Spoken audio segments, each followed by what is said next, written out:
good purposes for the common human life be realized in our midst. Amen. O God, grant us a vision of our country, fair as it might be, a country of righteousness, where none shall wrong his neighbor, a country of plenty, where evil and poverty shall be done away with, a country of brotherhood, where all success shall be founded on service, and honor shall be given to the deserving, a country of peace, where government shall rest on the will of the people and the love for the common good. Bless the efforts of those who struggle to make this vision a living reality.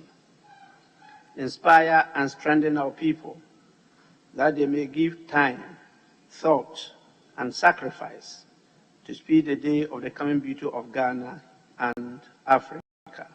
Amen.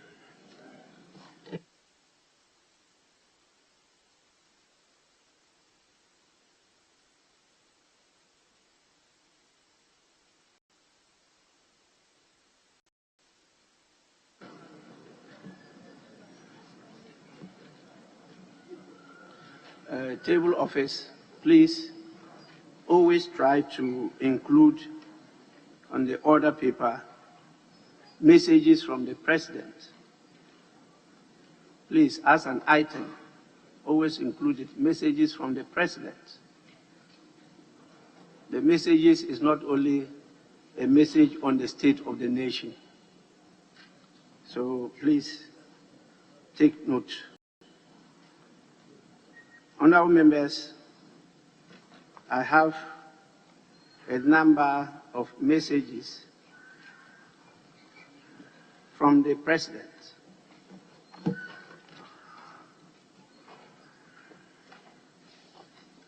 I'll have to go through them with you since they are directed to you through me. The first message, dated the 8th of June 2021, goes as follows. Mr. Speaker, absence from Ghana.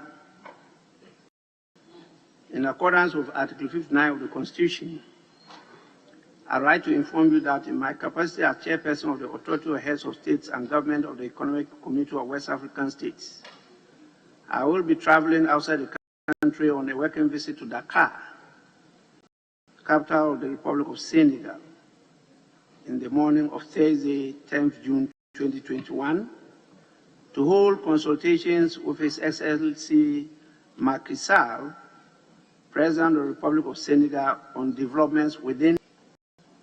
Thereafter, I will travel to Guinea to confer on 11th June 2021 with His Excellency Professor Alpha Condé, President of the Republic of Guinea, on the same issues. I will return to Ghana in the afternoon of Friday, 11th June 2021. During my absence, the Vice President, Alhaji Dr. Mahmoudou Bawumia, shall, in accordance with Article 60 plus 8 of the Constitution, act in my stead. Accept, Mr. Speaker, the assurances of my highest consideration. Yours sincerely and warm regards, Nana Adodankwa Akufo-Addo. The second is also dated the same 8th June 2021, which is, Mr. Speaker, absence from Ghana.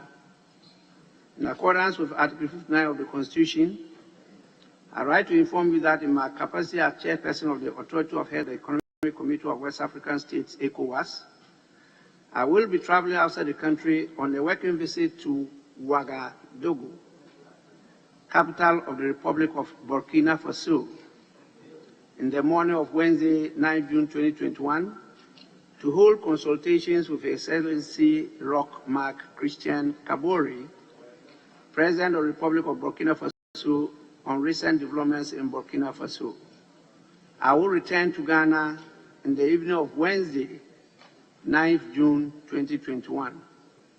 During my absence, the Vice President, Alhaji Dr. Mahmoud Al, in accordance with Article 60, Clause 8 of the Constitution, act in my stead. Accept, Mr. Speaker, the assurances of my highest consideration.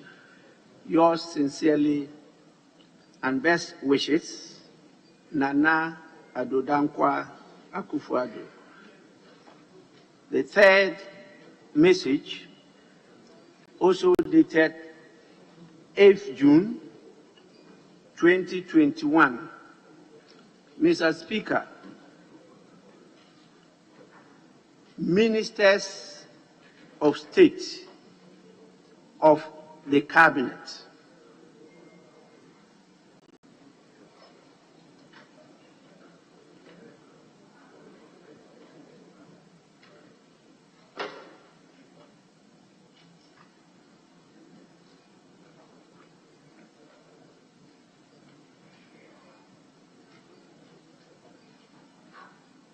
Honorable members, when you finish your conversation, you can now tell me to continue.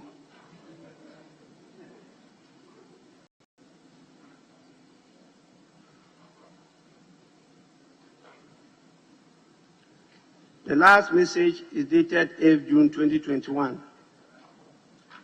And it says, Mr. Speaker, Ministers of State of the Cabinet,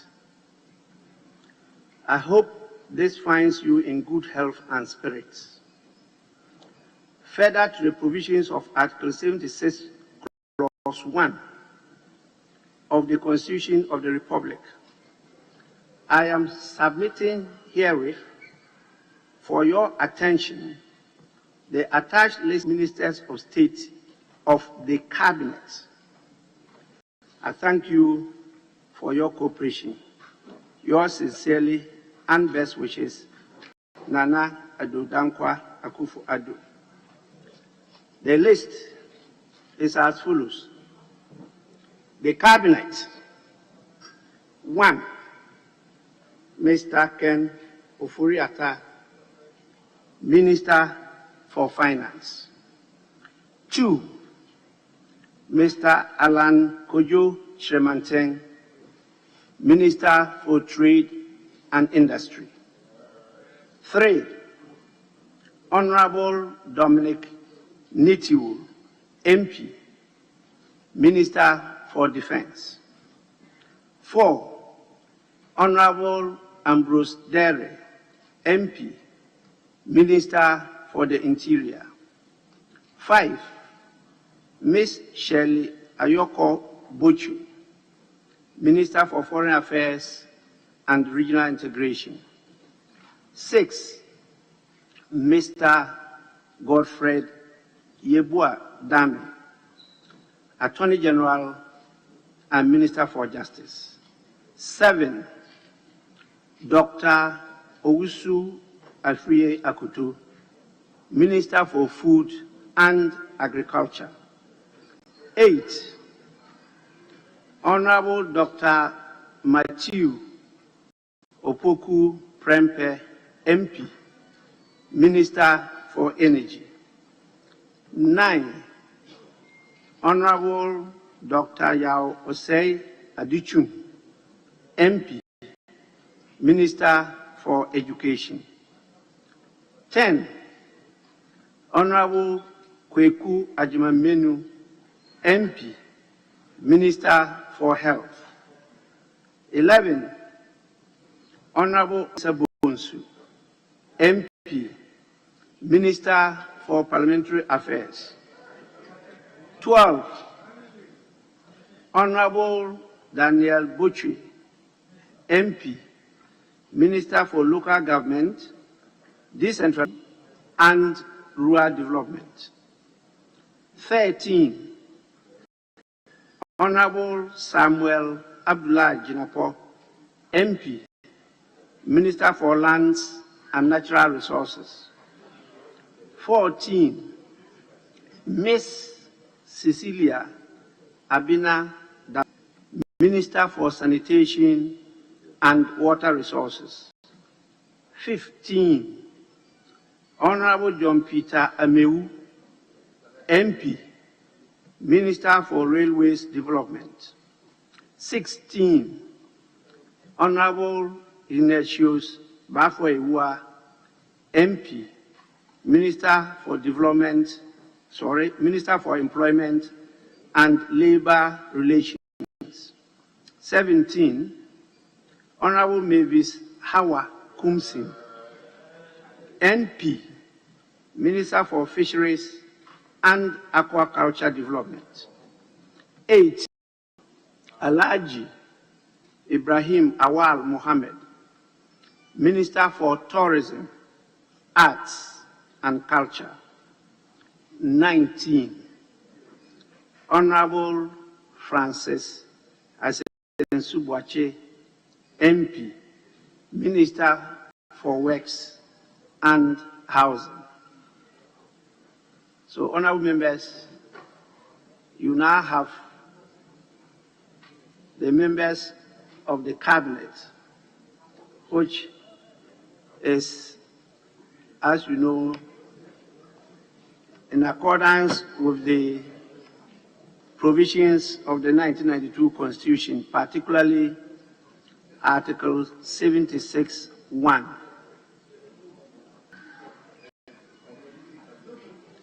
Out of the 19, the members of Parliament are 12, and that satisfies the constitutional provision.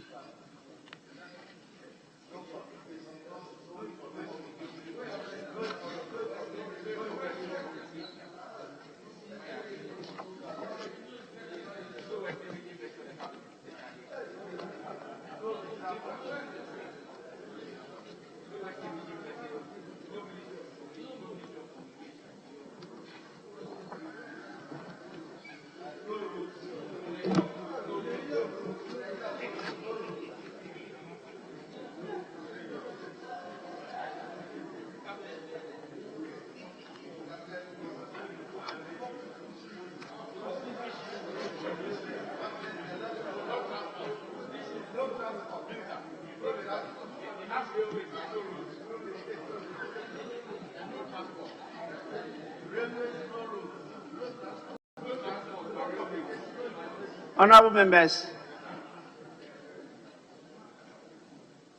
this is to remind you that His Excellency the President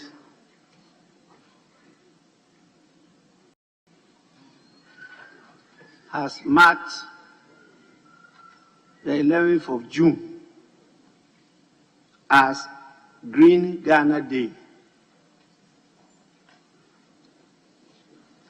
It is expected that we will all fit in that national exercise.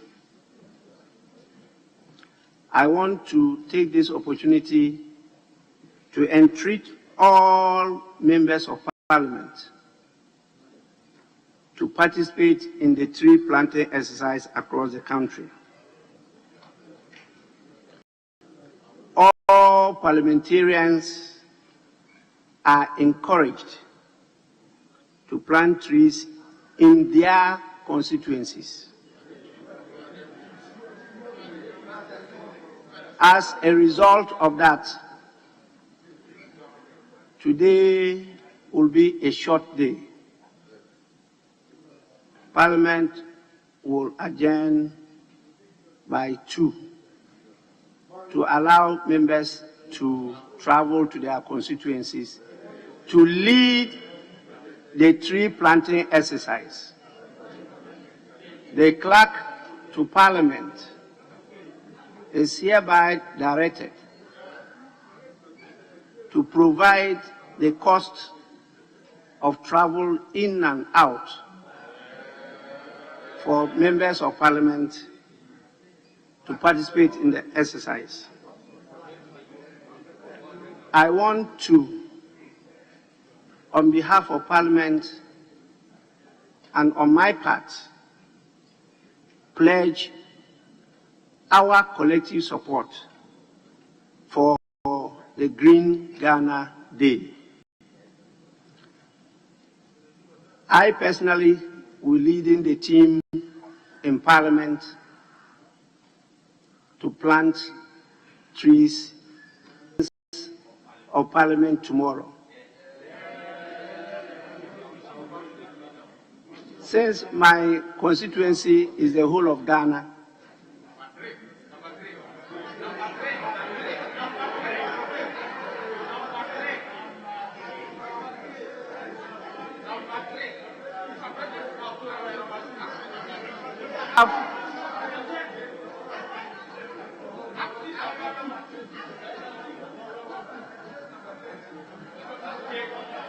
I will lead the exercise to green the enclave of Parliament.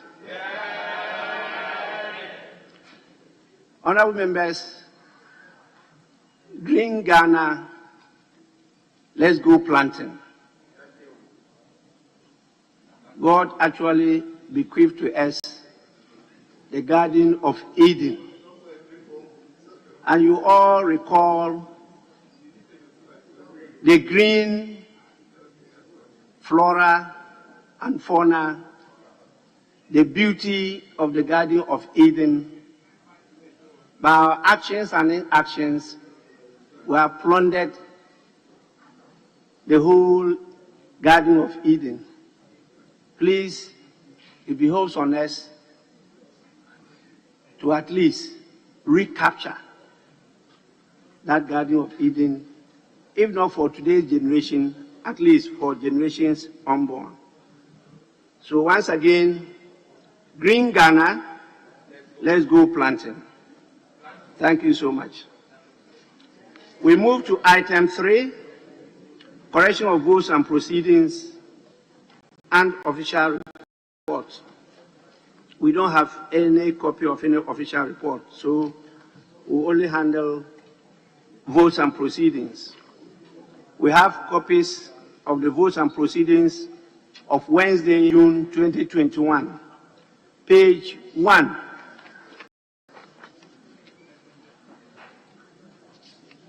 Page 2.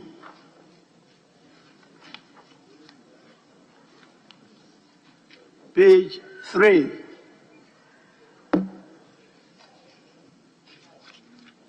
Page 4.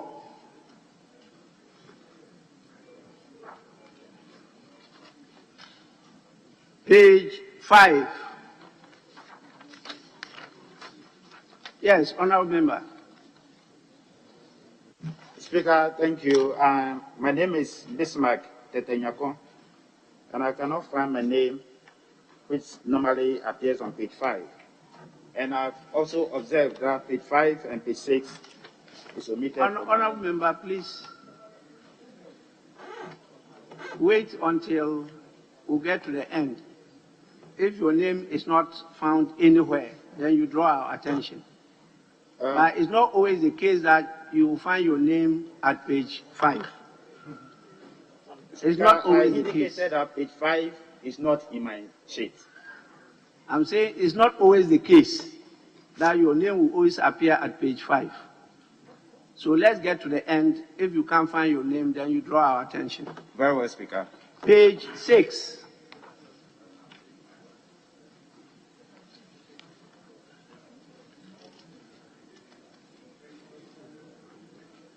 Page 7.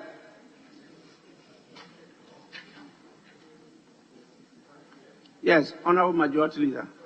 Speaker, yesterday I passed through very briefly before reclining to engage in some other businesses.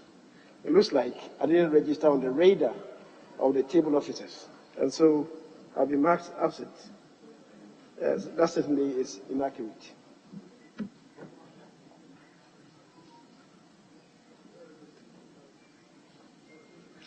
Well, let's end and see. You say you'll be marked absent. We are still at page 6. Speaker, page 8, you said.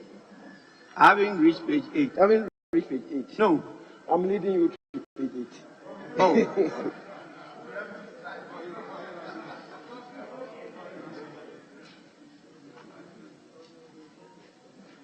Page 7.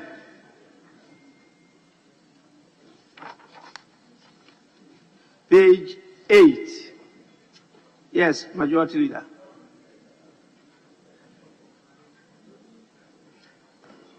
Mr. Speaker, just to restate the point I made. It has relevance for page 8.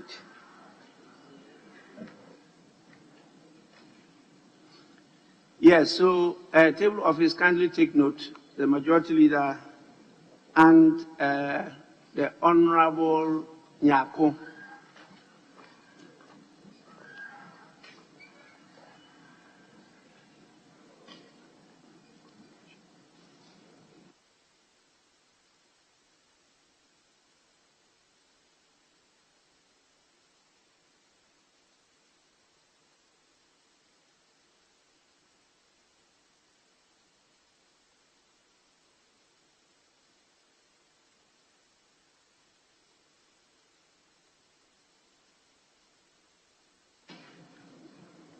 Page 9. Yes, Honorable. Thank you very much, Mr. Speaker. I was here yesterday, but I've been marked absent on page 8. And the name is Atta Mills. Sorry? I was here yesterday, but I've been marked absent on page 8. And the name is? Number 11. Number 11. Yes, sir. Honorable Atami Samuel. Yes, sir. Yes, Mr. Yes, Speaker. I couldn't identify you because of your mask. And you are also not at your seat. And so, a different name appeared. Page 9. Sorry, Deputy Majority Whip. Mr. Speaker, on page 8, number 15, the honorable member for Nandom was here yesterday, Bruce Berry, but he has been marked absent. Page 8, number 15. 1-5. The honorable member for Nandom constituency was present yesterday. Please, table office, take note. Page 9.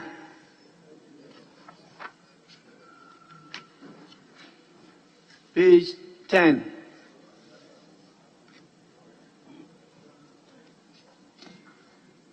Page 11.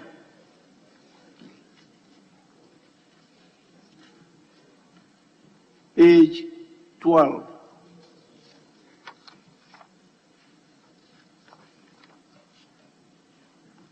Page 13.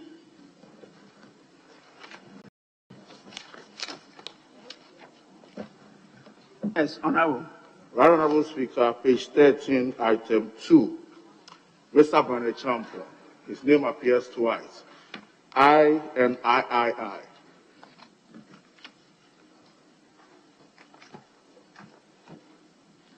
Item number 2. Yes. The attendant, Mr. Brandon Champion. His name appears twice. I and I. Yes. Table office, kindly take note. Sorry, Honorable Member, we didn't get your name. Honorable Porchumberry, Madoma East. You have to supply your portrait. It's not in the IT system. Thank you very much, Honorable. Thank you. Right Speaker, I'll do that. Page 14.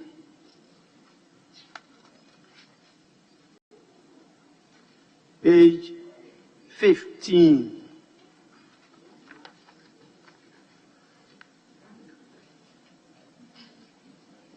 Page 16.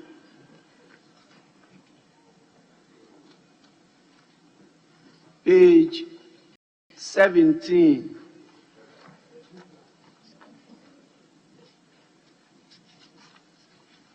And page 18.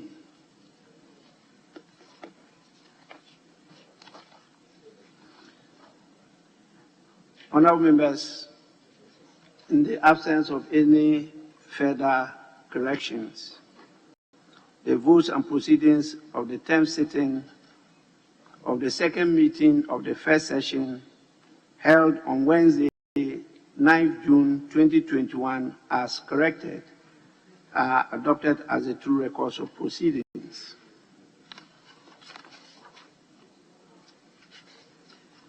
Item 4, business statement for the 4th week. Chairman, Business Committee. Mr. Speaker, we're still working on the business statement for the ensuing week. So on account of that, I want to seek your leave to alter the order of business for the day in order to allow the ministers listed to respond to the questions that have been filed. And thereafter, I will come back to present the business statement for the 4th week. Leave granted.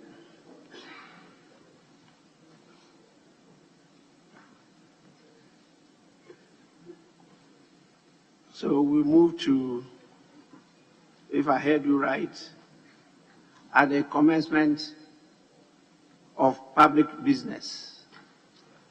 Item 8, presentation of papers.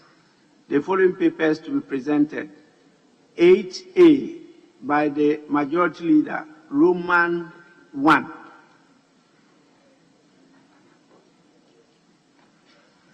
Proposed formula for distributing the District Assembly Common Fund for the year 2021.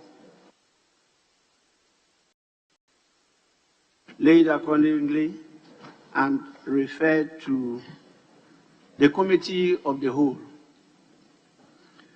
for consideration and report. 8A Roman 2 by the Majority Leader. Proposed formula for the disbursement of the National Health Insurance Fund for the year 2021. Laid accordingly and referred to the Committee of the Whole for consideration, report to the House. 8B by the Minister for Energy.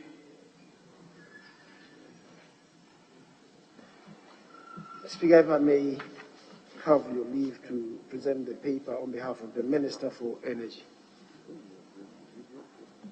Yes. Budget performance report in respect of the Ministry of Energy for the period January to December 2020.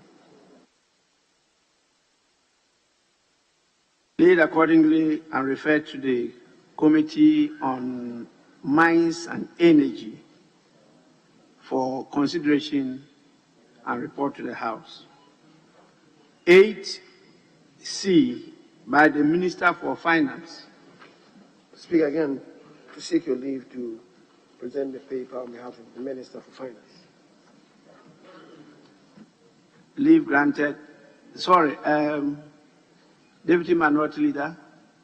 Thank you, Mr. Speaker. The Majority Leader is seeking your leave to lay the paper on behalf of the Minister without briefing the House, where the Minister, who is to present a number of agreements, 1, 2, 3, 4.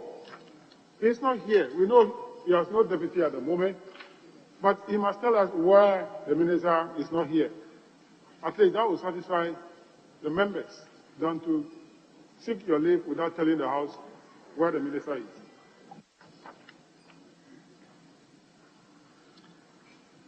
Well, you realize I had already granted the leave, because in the case of the Minister for Energy, there was no objection, even though he did not give reason why the Minister was not available. And so I took it that the minority has no objection. But taking note of the fact that the Majority Leader is also the Minister for Parliamentary Affairs and is now part of the Cabinet. the list I just read this morning clearly showed that he's part of the 90-member cabinet.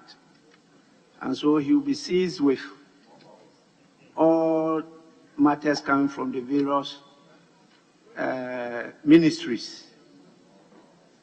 But if you want him to give you the reason why the Minister for Finance is not available, why not? Majority Leader, any good reason why the Minister for Finance is not available, then we can go on. Speaker, the Minister is engaged in a very crucial meeting, which began this morning at 9:30. That's the reason why he's unable to be here. Having said so, Speaker, these are requests for waiver of import duties. They are not agreements, as the member sought to indicate, that I'm presenting agreements on behalf of the Finance Minister. They are not. Thank you.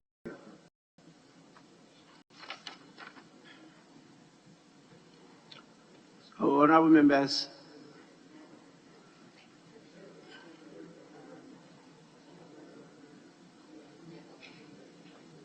Deputy Minority, are you satisfied? Mr. Speaker, I did not even hear the Majority Leader when he was explaining, because he was not very audible. Usually when he speaks, he finds it difficult to hear. Yes, when you speak, you find it difficult to hear. But I'm okay. Even though you haven't heard? Even though I haven't heard. Based on your earlier explanation you gave, I'm okay, I'm satisfied. Effect of some of the mics. And that's one of the challenges we face in using a chamber like this. And so we'll still work on it to try and improve it. I've been praying that the roof doesn't collapse on us one day because of the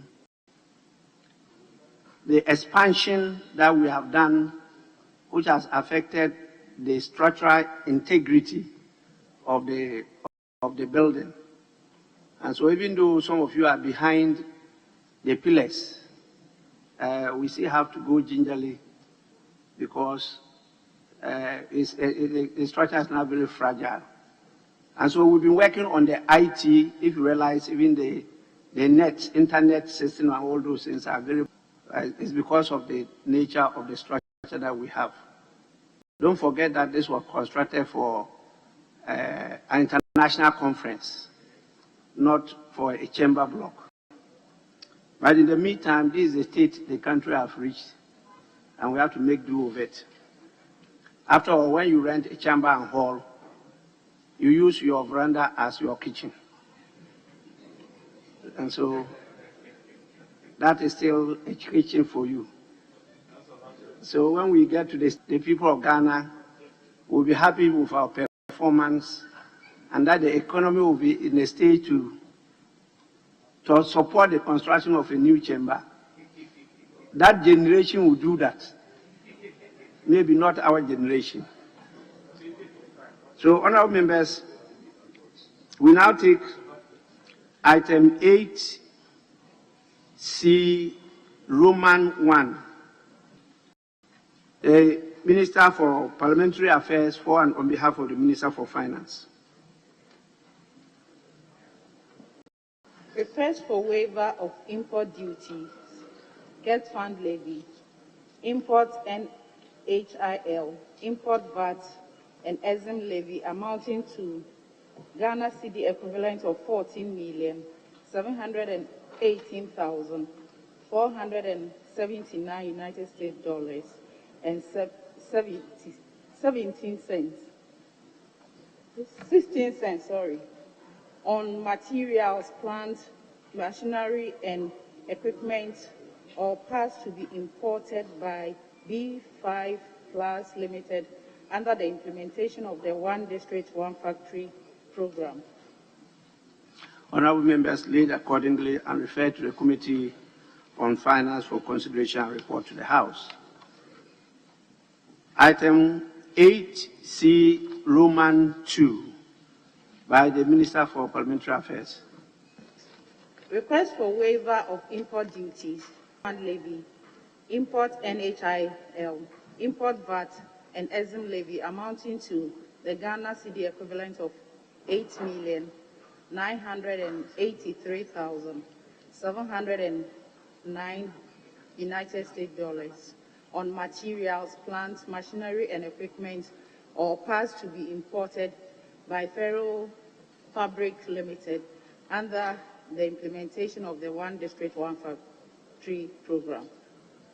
Laid accordingly, referred to the Committee on Finance for consideration and report. Roman 3.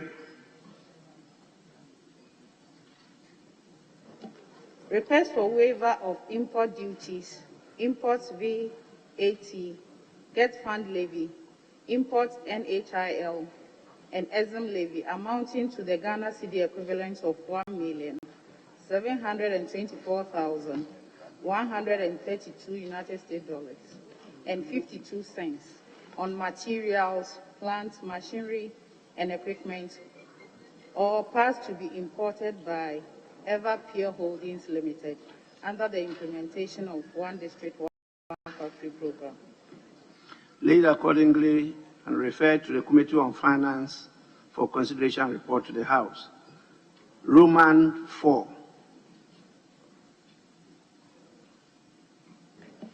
Request for waiver of import duties, import VAT, get fund levy, import NHIL, and EXIM levy amounting to Ghana cedi equivalent of 1,389,018 United States dollars and 90 cents on materials, plants, machinery, and equipment, or parts to be imported by Merrill Forestry Ghana Limited under the implementation of the One District, One Factory program. Laid accordingly and referred to the Committee on Finance for consideration and report to the House. We now move to item 8D by the Chairman of the Committee.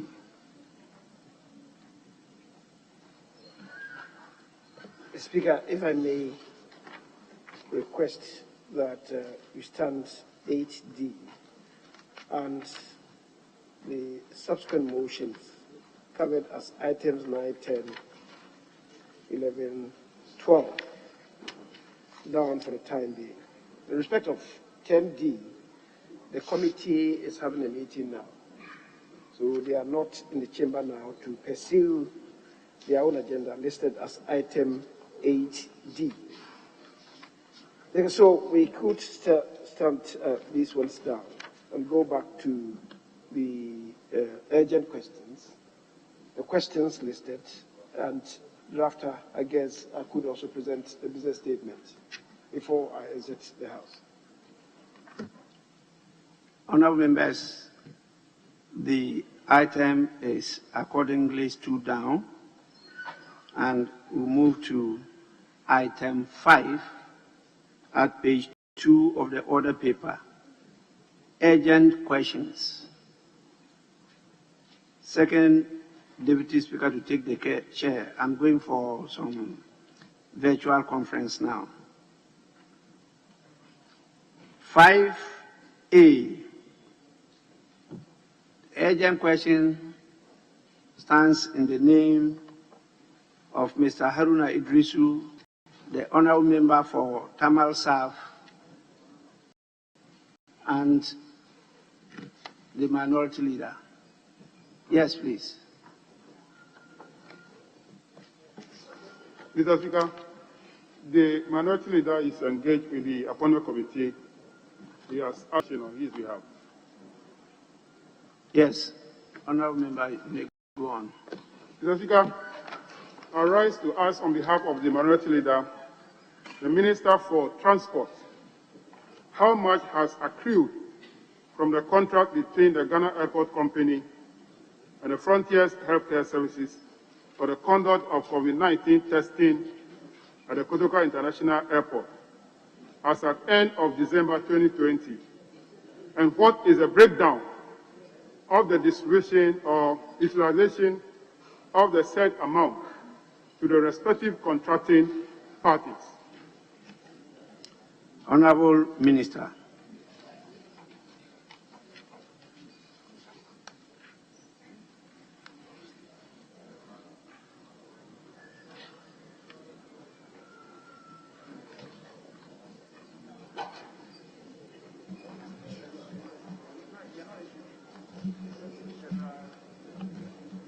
Mr. Speaker, the concession agreement between Ghana Airport Company Limited and Frontier Healthcare Service for the conduct of COVID-19 testing at the Kotoka International Airport started on the 1st of September 2020. The measure was taken to curtail the importation of the coronavirus into the country through the Kotoka International Airport, which is the most entry point by air passengers from various countries. Mr. Speaker, the strategy was to test and isolate infected persons for treatment at various designated health facilities and isolation centers. Mr. Speaker, per the concession agreement, Ghana Airport Company was supposed to receive $10 as royalty per each test done, and Frontier Health Service was to keep the rest at their service charge. And the total cost for one test was $150. So the Frontier Health Service share was $140, while Ghana Airport Company received $10. Mr. Speaker, it is intrusive to inform this August House that between September and December 2020, the total amount realized from the COVID-19 testing at the Kotoka International Airport was $17,359,500. As per the concession agreement, as stated earlier, Frontier Health Services retained $16,202,200 for its services from September to December 2020. The Ghana Airport Company Limited, on the other hand, received $1,157,300 for the same period as royalties accruing for COVID-19 testing. Mr. Speaker, during the period under consideration, a total number of 117,187 persons came through the Kotoka International Airport. Out of this number, 115,007 passengers paid for the testing, while 1,157 passengers, consisting of children between the age bracket of 5 to 12 years, were exempted from paying for the testing. Mr. Speaker, obtained from Ghana Airport Company Limited, a total of 704 persons tested positive for the coronavirus from 1st September to 31st December 2020, while those who tested negative for the same period were 1,116,483 persons. The detailed breakdown is available for the information of this House. Mr. Speaker, it is worthy of mention that only parties of the concession were the Frontier Health Services and Ghana Airport Company Limited. Mr. Speaker, I wish to conclude by saying that, but for this intervention at Kotoka International Airport, 704 person positive cases detected would have infected Ghanaians if they have found themselves to the various parts of our country. Mr. Speaker, thank you very much. Yes, honourable member, any supplementary question? Thank you, Mr. Speaker. Mr. Speaker, the minister in answer says that out of $150 per testing, Ghana Airport Company is to receive $10, whereas the Frontier Health care services take the difference of $140. Mr. Speaker, I want to find out from the minister, apart from the equipment used by the company, other facilities used by the company, are they not for the Ghana Airport Company? If they are, does the minister think that the $10 can cover the cost of the use of those facilities? Yes, Honorable Minister. Thank you very much, Mr. Speaker. Mr. Speaker, the agreement was that Ghana Airport Company only gave a space to the Frontier Health Services, which they paid for. The rest of the costs were incurred by them, and they were supposed to pay the renting of the space, cost them $153,430 for each year, which they paid. But for royalties, it was supposed to be $10. All the costs in setting up the place were borne by Frontier Health Services Limited. Thank you very much, sir.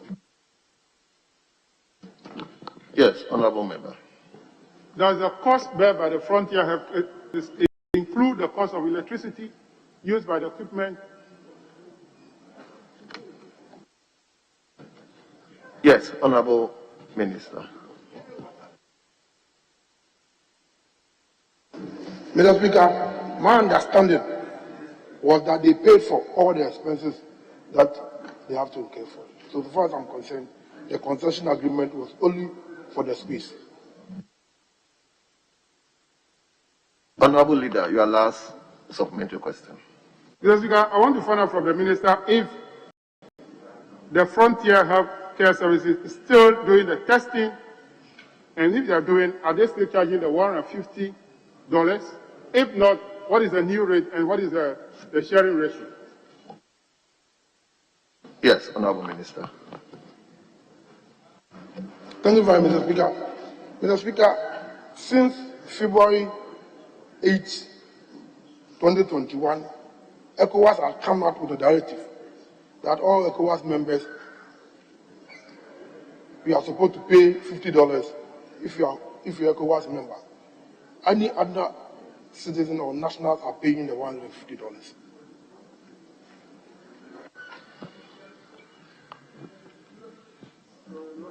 Mr. Speaker, they are still paying a royalty of $10 to Ghana Airport Company.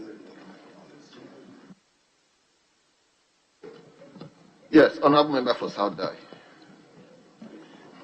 Mr. Speaker, I thank you for the opportunity. Mr. Speaker, the Honorable Minister, in his initial answer to the House, says that his ministry provided only space to Frontiers at the airport for purposes of the activities they are carrying out. Mr. Speaker, I'm aware that the space at airports is given out in per meter square prices. So I want to find out from the minister how many per meter square or square meters is Frontiers occupying at the airport, for which we are paid $10 per transaction, and they take $140. Yes, Honorable Minister.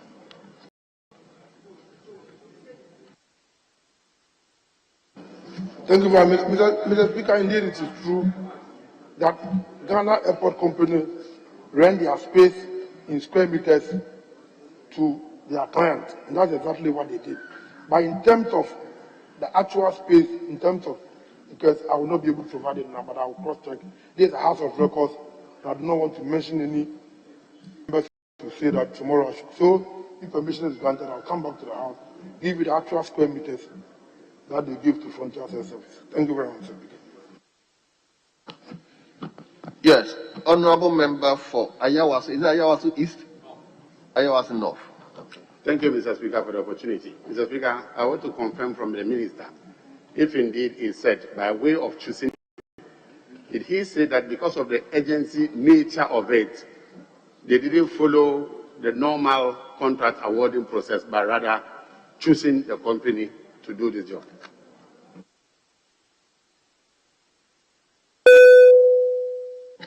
Yeah, honorable member, it appears the minister didn't hear your question. Well, if you can repeat. Thank you, Mr. Speaker. Mr. Speaker, I was just asking because I heard him saying something similar about it, but because we don't have the text of the answer, that's why I'm asking this. Mr. Speaker, I'm just trying to find out from the minister if he indeed said, because of the agency nature of that situation, the process of awarding a contract was not duly followed, and for that matter, the company was just chosen or selected as part of the process. Yes, honorable minister. Yes, Mr. Speaker, the nature of the agreement was a concession of a space that Ghana Airport Company rented to Frontier Health Services. And indeed, we followed the procurement process for the renting of space to Frontier Health Services. Thank you very much, Mr. Speaker. Honorable member, you supplementary question, you have only one chance. Let me give the opportunity to honorable member for... It seems he didn't answer my question. My question was not about rent, about choosing the company itself to do the work. It's about choosing the company, Mr. Speaker, not about renting of the space. That's my question. It's answering a different question. Thank you, Mr. Speaker. Honorable minister, reminded too. Mr. Speaker, the process of funding a health provider to provide health services is not in the remit of Ministry of Transport or Ghana Airport Company. So the nature was renting of a space to them to operate. Thank you very much, Mr. Speaker. Yes, honorable member for Evra. Honorable Kofi Amba. Thank you, Mr. Speaker. Mr. Speaker, in the minister's answer, he indicated that the Frontier Health Services, all they did was to rent a space. But Mr. Speaker, it's very clear when you get to the setup, the Ghana Health Service, Port Health, even immigration are all playing a role in the process of testing. How are they being compensated? You indicated that out of $70 million in the first 3 months, Frontier took $60 million and gave $1 million for the airport authority for the rent. We're asking how is the Port Health, the Ministry of Health, and officials who are supporting the Frontier Health Service, how are they being paid? Yes, honorable minister. Mr. Speaker, the nature of the question was the engagement between Ghana Airport Company and Frontier Health Service. If the Frontier Health Service has any other public institution, then I think they may find out for them. Because the question directed to me was to come and account for the relationship between Ghana Airport Company Limited and Frontier Health Services Limited. Thank you very much, Mr. Speaker. No, you don't have any follow-up. Yes, honorable member for Southton. Yes. Thank you, Mr. Speaker. Mr. Speaker, will the minister consider a call for a review of the agreement or a possible abrogation in view of the ratio that doesn't sound so well in terms of the so that you will re-engage other companies that are very capable of doing the same thing at a more cost-effective manner? Also, at least, would you consider that call? Because it's all over the place. Yes, minister, if you are minded to. Yes, thank you very much, Mr. Speaker. Mr. Speaker, the nature of arrangement that Ghana Airport Company have with our clients at the airport, we have a range of royalties that we charge our clients, that's between 5 to 10%, and we are acting in between the same range. I don't think that anything untoward has happened in terms of the arrangement about royalties that our clients pay to us to warrant any termination. If we think that anything of that nature comes up, we will consider. Thank you very much, Mr. Speaker. Thank you very much. Honorable Minister for Transport, the House thank you for attending upon the House to answer this urgent question. We are grateful to you. You are discharged.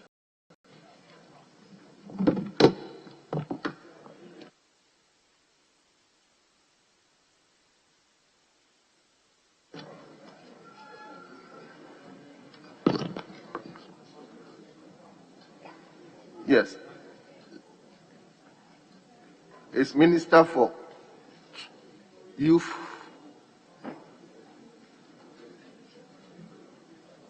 Anyway, let him come to Majority Leader for direction.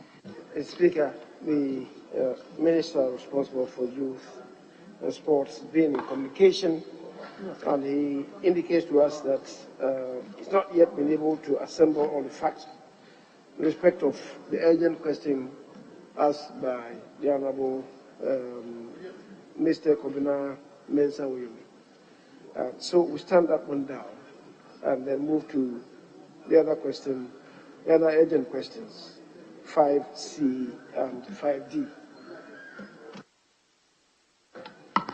Very well. Is Honorable Member for Akachinoff around? Okay.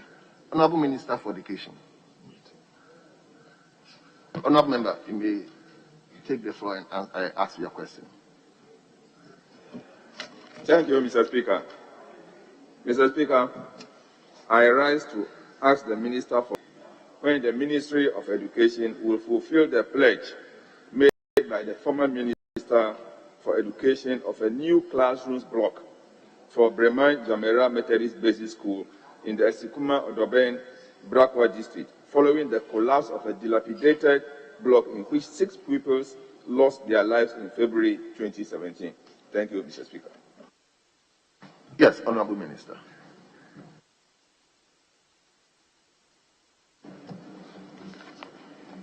Right Honorable Speaker, the Ministry in 2017 visited Bremen Jamra Methodist Basic School in the Sikuma Odoben Brakwa as part of steps to fulfill the pledge to construct a new classroom block for the school. The team that visited the school realized that the District Assembly had collaborated with Gold Key Properties Limited to construct a new classroom for the school after the incident. The classroom block has been completed and is in use by the school. Mr. Speaker, the District Assembly is putting up a 6-unit classroom block for the school, and the project is currently at the gable level. The Ministry therefore channeled the resources for the benefit of other schools in need of infrastructure. Thank you, Mr. Speaker. Yes, Honorable Member. Thank you, Mr. Speaker. Mr. Speaker, we'd like to find out from the Honorable Minister if he's saying that the District Assembly is constructing a 6-unit classroom block. Is it in fulfillment of the Minister's promise or pledge that the Assembly is building, or the Assembly is building from its own resources? Thank you, Mr. Speaker. Yes, Minister. Mr. Speaker, classrooms are built for the benefit of our schools. Whether it is put up by the ministry or by the district, the most important factor is that provision is being made for students to have access to classrooms so that they can study. So, Mr. Speaker, the block is being built from the resources of the District Assembly for the benefit of the students. Yes, Honorable Member. Mr. Speaker, although I'm not satisfied, to move forward. He indicated in his answer that government collaborated with an NGO to construct a classroom block to replace the collapsed one. Per the Daily Graphic report of September 13, 2017, there is no indication in the report of the Daily Graphic that there was a collaboration between the government or the Ministry of Education and Gold Key Property. When was this collaborated, negotiated, Mr. Speaker? Thank you. Yes, Honorable Minister. Mr. Speaker, in my report, I did not indicate that the ministry collaborated. It says the District Assembly collaborated with Gold Key Properties, and that is what I reported, and I never said the ministry collaborated with Gold Key Properties. Your last supplementary question. Thank you, Mr. Speaker. So, of all this, what is the ministry per itself doing for the school at Bremen Jamira? Thank you. Yes, no minister. Right Honorable Speaker, I indicated that classrooms are built for the benefit of schools. If the first classroom has been built and students are using, another one is being built for the students, why should we go back and build another classroom block there? There will be no students to use those facilities. So if their needs have been met, we are grateful to Gold Key. We are grateful to them. Let's move on to another community and put up another block there. Why do we have to go and build another block there at the school and we have no students to use it? Mr. Speaker. Yes, thank you.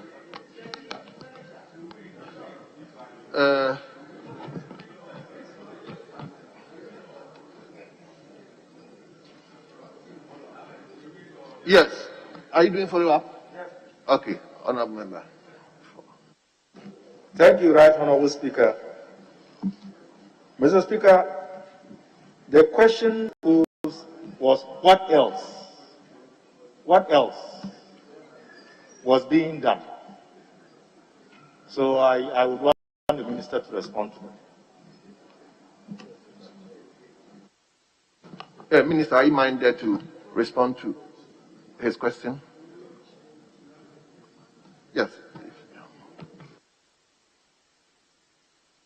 Right Honourable Speaker, I'm not sure if my honourable colleague has received a request from the school. If he makes it available to me, I'll be very happy to take a look at it. As I stand here, I haven't received any request from the school. So if you ask me what else, I don't know what else.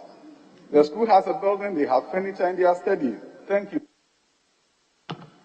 Yes. We move to 5D. We invite Honourable Member for Drapa, Honourable Kretu Seidu Dapila. Honourable, if you are around, take the floor and ask your question. Thank you, Right Honourable Speaker. Right Honourable Speaker, I would like to ask the Minister for Education, when the over 10,000 people who do not have desks in the Drapa municipality will be provided with desks or furniture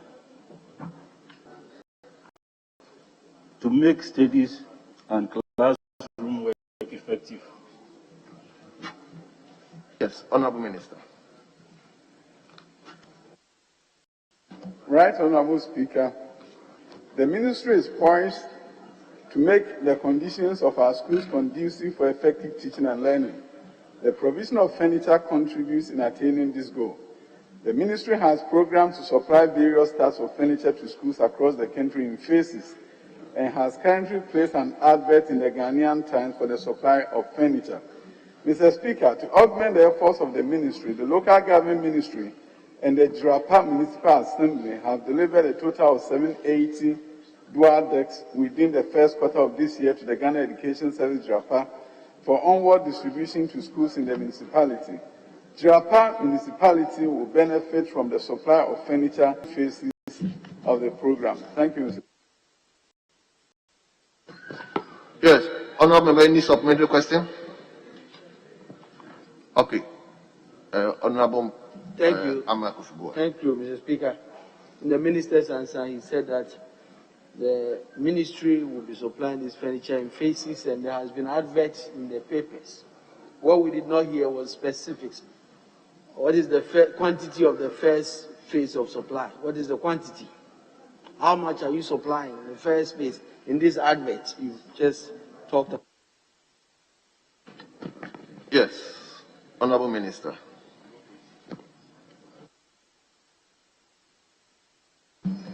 Right, Honourable Speaker, what I can disclose to my honourable colleague is that we have 25 million worth of furniture being procured. In terms of the pieces, I can supply it to the house. I don't have the pieces of furniture being supplied, but I know we are spending 25 million cedis in the procurement process to get furniture for the first phase. Yes, Honourable Member. Yes, Mr. Speaker, the question I asked the minister is necessary because we have around 24,000 people in the municipality, 24,686 people from kindergarten to JSS. Then you have 10,080 of them writing on the bare floor. And here is the case, parents are not supposed to pay money for these things. So the teachers just watch these people, they go to school, you bath your child nicely, he goes to school to lie on the floor to write. This cannot enhance learning. So I think that the minister should be able to give us some specific, like my colleague, Honorable Kofi Boa, just asked him. It's a dirty situation. It's not a good situation at all. And I think that this procurement and whatever that he's talking about would it not be late, the bureaucracy that we have in our system, when will this be done? If you look at half of the population not having desks, it means that no effective learning is taking place in the municipality. Honourable Member, is it a question or what?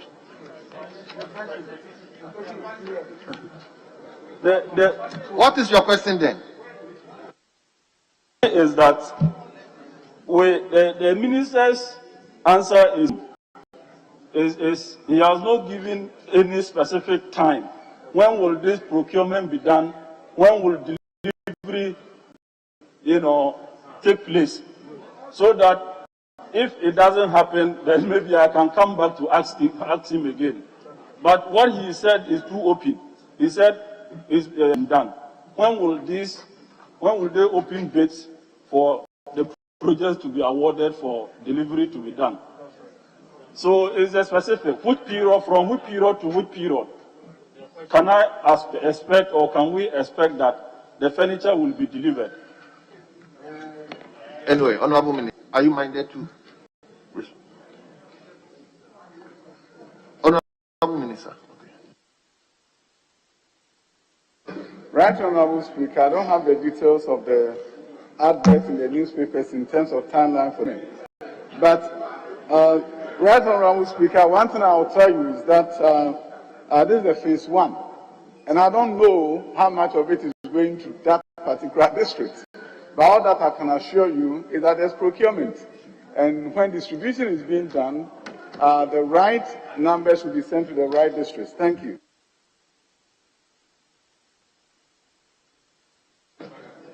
Yes, Honourable Member for Bolly-Bamboy.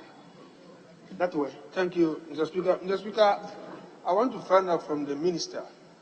My colleague, in asking him the question, said there's a policy in place that does not allow parents to support in the provision of furniture. Can he confirm to me that there's a policy in place that debars parents from supporting in the provision of furniture? Thank you. Honourable Minister. Mr. Speaker, I've been a Deputy Minister of Education for 4 years and I'm now the Minister. I haven't come across any policy that says parents cannot support their schools.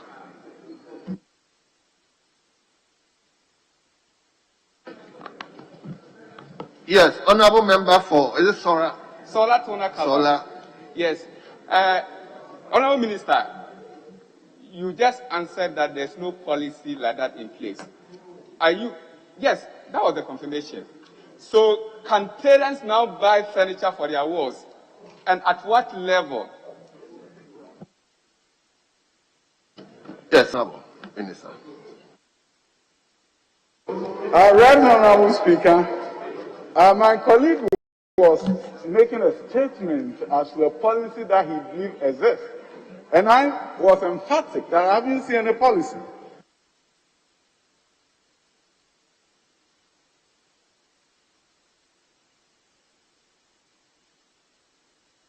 Okay, Honourable Member for Bongo. Thank you very much, Mr. Speaker.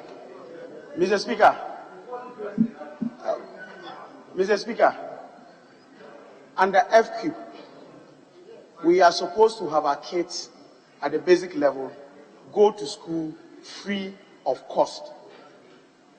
My question specifically is this.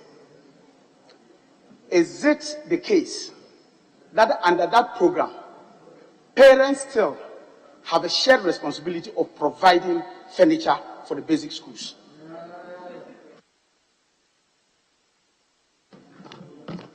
Honorable Minister. Right, Honorable Speaker, that is not the case.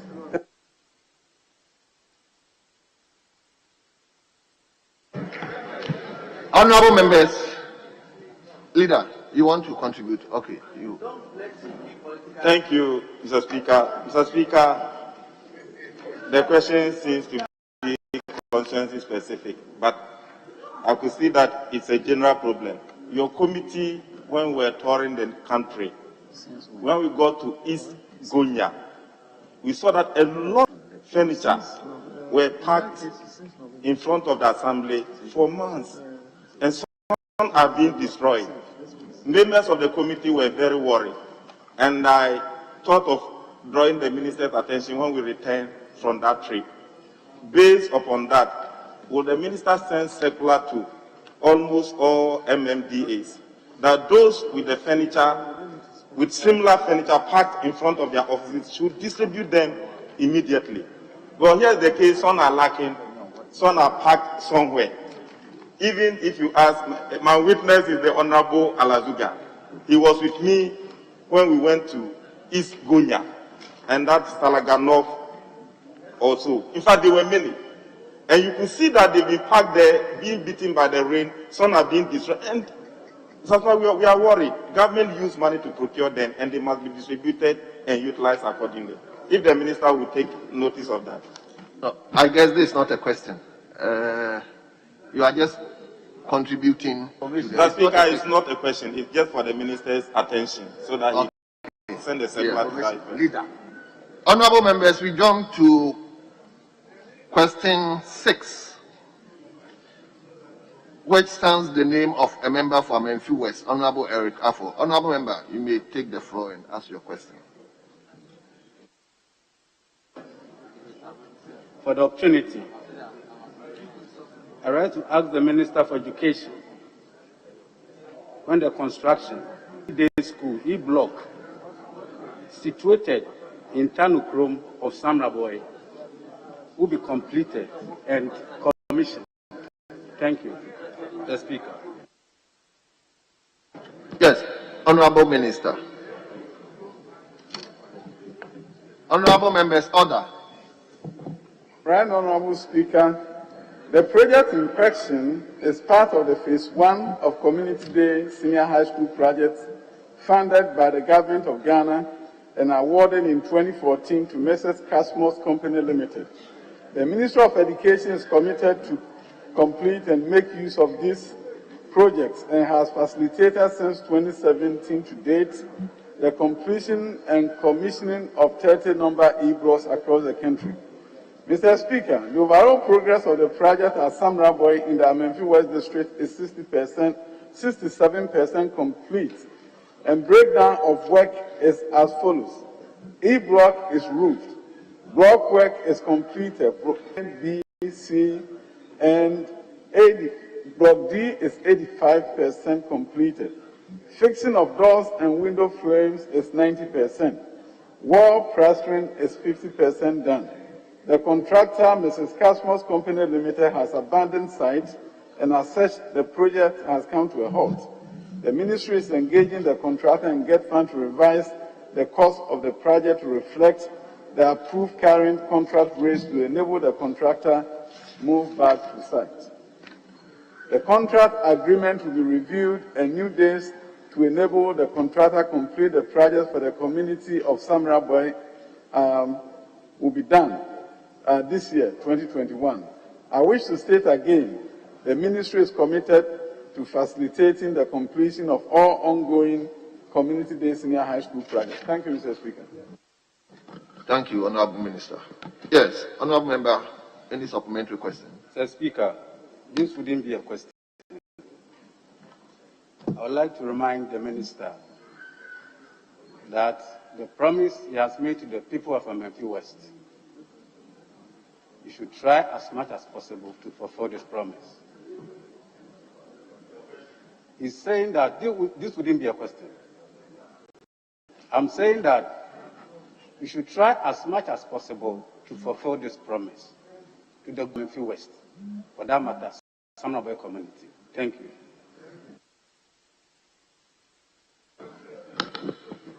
Yes, honorable member for time. Okay, good. Thank you, Mr. Speaker.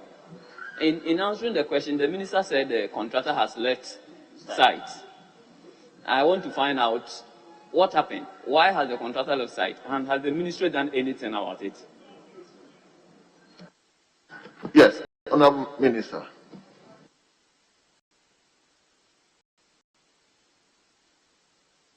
Right, Honorable Speaker, my colleague from Amenfi West seems to be satisfied with my answer. And I've given details and timelines as to how the whole process will be facilitated. All that I know is that the contractor has abandoned site. And we are working with him to engage him to get him back. And that is what I can say, right, Honorable. Yes, honorable ranking member for education. Yeah, thank you, Mr. Speaker. Mr. Speaker, in the minister's answer, he mentioned that since 2017 to date, 30 number e-blocks across the country have been completed and commissioned. I would like to find out from the minister of the first phase of community-based senior high school projects. How many have been completed and how many are yet to be completed? Thank you, Mr. Speaker. Honorable ranking member, can you file a special question for that so that the minister will brief the entire House with respect to the number of leader, we want to have, okay. Thank you, Mr. Speaker. Mr. Speaker, this House approved a facility of $1.5 billion for the completion of those e-blocks, including the list were given to us as an appendix to the facility. And my witness, Mr. Speaker, is the then Deputy Minister, who is currently the Minister of Education, and the ranking member, and the leader of the House. I remember all those schools were listed, and even the e-block in my community was part, and the e-block in Samnaboy was part. But listening to the question, Mr. Speaker, if this is a House of Records, if we should go back and bring the loan documents, including the list of schools, all ongoing projects that were attached to it, Mr. Speaker, everything that I'm speaking the truth. The minister says, I wish to state that the ministry is committed to facilitate the completion of all ongoing community-based senior high schools projects. That is based upon that. That's why I want to ask this question. Mr. Speaker, having approved that facility, I want to know from the minister, have we finished using the facility and still not completed, or part of the money is there waiting for the completion of this project? Honorable leader, respectfully, I also ask you to file a special question for that. Yes, we jump to question number 38. That stands the name of a member for Akachi North, Honorable Peter Nozu. Honorable, you take the floor. Thank you, Mr. Speaker. Mr. Speaker, I rise to ask the Minister for Education what plans the ministry has to provide all basic schools in the country with state-owned published textbooks on the new curriculum adopted about 2 years ago. Thank you. Yes, Honorable Minister. Right, Honorable Speaker. The procurement process for the supply of published textbooks to basic schools is currently ongoing. The ministry placed an advert in the Ghanaian Times on 1st June 2020 where various publishers approved by NACA submitted their books and documents to be taken through a pre-qualification procurement process. The ministry constituted a team of experts to evaluate the submissions and make appropriate recommendations for engagement. The evaluation process has been completed and recommended books have been shortlisted. The shortlisted publishers have been invited to the ministry for a negotiation meeting by mid-June 2020 to agree on the price for the supply of the various selected books.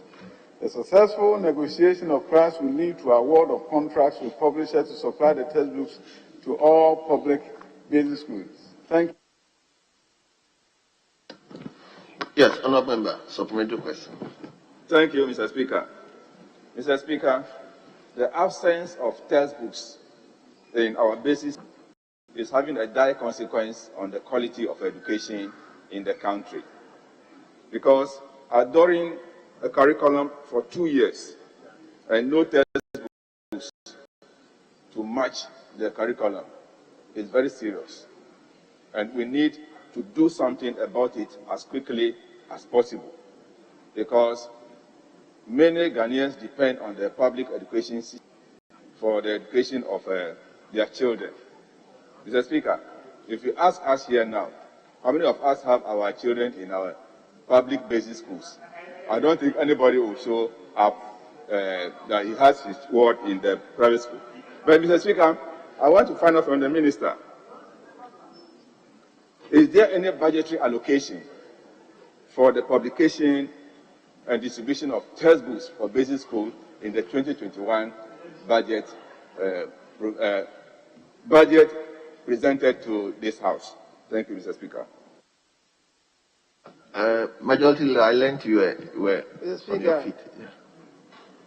My colleague who's just resumed his seat, asking the question, must be aware of the provisions of Order 67(1)(b), which provides questions must comply with the following conditions.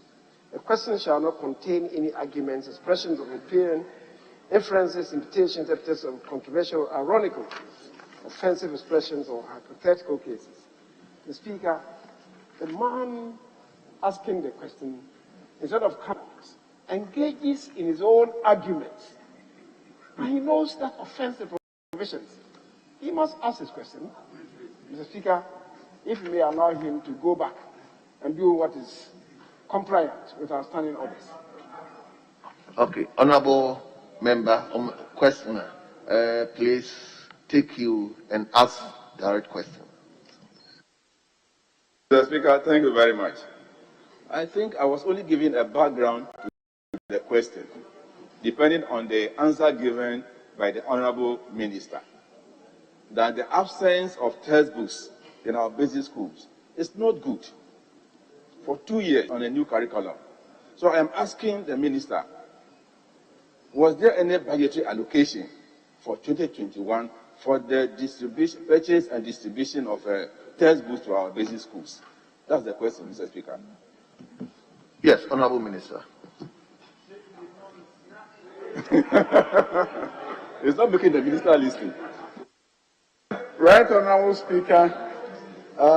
My colleague wanted to know if we are ready, and I've told him we are ready.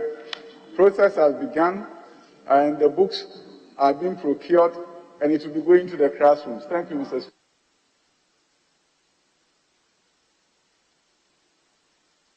Honourable members, please order. Yes, honourable member. Mr. Speaker, the Honourable Minister did not answer the question fully. I asked if there was any budgetary allocation for this year in the financial statement presented by the Minister for Finance. In any case, Mr. Speaker, what is going to be the ratio of textbooks to be supplied in the schools? And is it going to be core subject at the basic level? Thank you. Yes, Honourable Minister.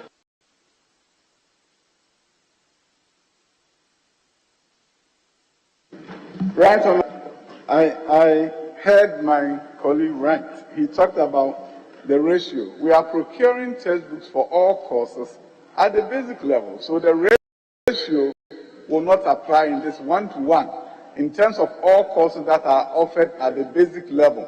If you have 500,000 students in primary 5, everybody will get a full complement of textbooks. So I don't understand the issue of ratio in this situation. It only applies if everybody is not getting every subject, in which case you're talking about if 6 books are needed and you are getting 3, then you have a 3-to-6 kind of ratio. So the ratio will not apply in this instance. Honorable Speaker, I think I've stated here that the commitment has been made for textbooks to be procured for all students across the length and breadth of this country, and we are going through the process. Where there are no line items, as you understand, my colleague understands, provision is made through the media. So I want to assure you that we are going through the process and books will be procured for all students at the basic level. I think that's what my colleague is interested in. Honorable, your last supplementary question. Yeah, thank you very much. Mr. Speaker, the minister is running away from the budgetary allocation question. I would like to find out from the minister if the textbooks to be published are going to be uniform, as used to be the case, where if you pick a class 1 child reading a textbook in English in Bronx region or Bono region, it's the same in Volta region. I would like to find out from the minister if the textbooks are going to be uniform because of events that happened recently where he had to recall some textbooks that were published by some publishers. Thank you, Mr. Speaker. Yes, Honorable Minister.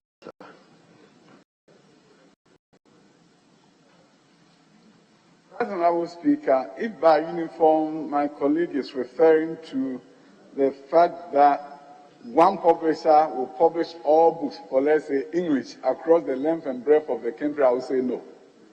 But since books are written with a certain standards in place, irrespective of the publisher, they all meet the same standards.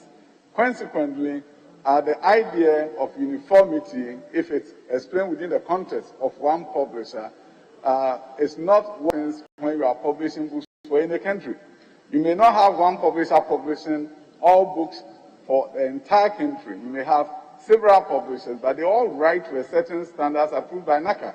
Consequently, if people of a region get one book distinct from another region, it does not in any way hurt them in terms of the education outcomes that we are striving for. Yes, Honorable Member for Bongo. Thank you very much, Mr. Speaker. Mr. Speaker, the understanding is that this was a new curriculum that was introduced about 2 years ago. In the intervening period, the students had no textbooks for their studies as part of their learning materials. What was the ministry's policy direction in how teachers were supposed to conduct these instructions in the various classes for the students to be able to follow the content of the new curriculum that had been given in the absence of these textbooks? In the intervening period, what were they doing? Yes, Honorable Minister. Right, Honorable Speaker, what is done under these circumstances is that when you are introducing new textbooks and you are waiting for publishers to get their books ready, you publish what is called teaching and learning guide, materials that are distributed to teachers, and this is what was done. The Ghana Education Service received books from NACA, teaching guides, and distributed it to all teachers across the country with sample lesson plans, and this is what has been used in the intervening years, as my colleague was referring to. Thank you. I'm taking 2 more questions. One from member for, is it Sunny? Okay, Sunny East. Sunny West. Okay.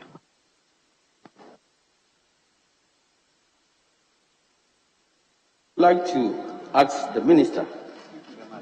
I heard him this afternoon on the news that they are going to examine all the class 4 pupils across the nation. There are no textbooks, there are no materials. What criteria are they going to base for this examination that they are going to put across? Thank you, Mr. Speaker. The question is, the textbooks are not there. When is the textbook are going to be ready, and how is he going to conduct the exams? Yes, Honorable Minister. Right, Honorable Speaker. In my answer to the last question that was posed to me, I indicated that teaching guides and materials were provided to teachers in alignment with the standards in the new curriculum that is being deployed in the classroom. So teachers have been teaching. And if teachers have been teaching, we can assess students based on what the teachers have taught. Thank you. We will take the final supplementary question from the Deputy Ranking. Thank you, Right Honorable Speaker.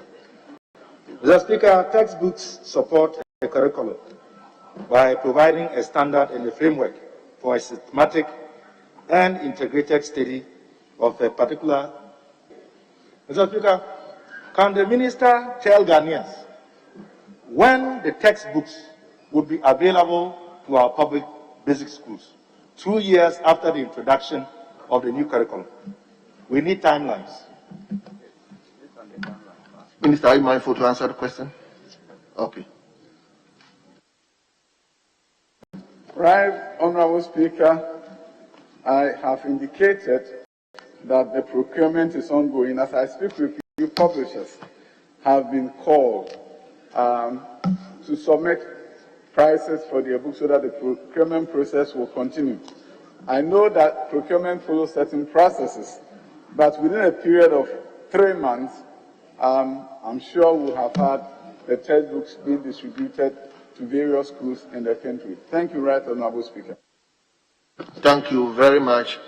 Honorable members, we want to thank the Honorable Minister for Education for attending upon the House to respond to some urgent questions. Honorable Minister, thank you very much, and you are discharged.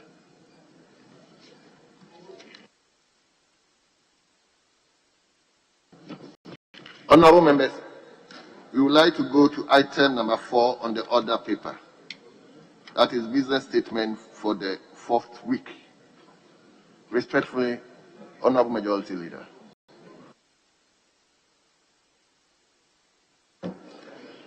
Speaker, the Business Committee met today, Thursday, the 10th of June 2021, on the range business of the House for the 4th week ending Friday, the 18th of June 2021.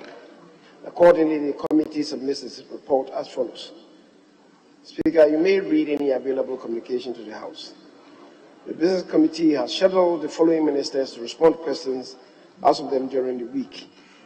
The Minister responsible for Works and Housing, the Minister of Education, the Minister for Defense, the Minister for Food and Agriculture, the Minister for Energy, the Minister responsible for Finance, and the Minister responsible for Sanitation and Water Resources. The total number of questions to be asked, 21. Speaker, now 7 ministers are expected to attend upon the House to respond to 21 questions during the week. The questions are of the following types. 4 are urgent questions and 17 are oral questions. Speaker, pursuant to Order 70, Sub 2, ministers of state may be permitted to make statements of government policy. Statements duly admitted by the Right Honourable Speaker may be made in the House by honourable members in accordance with Order 72.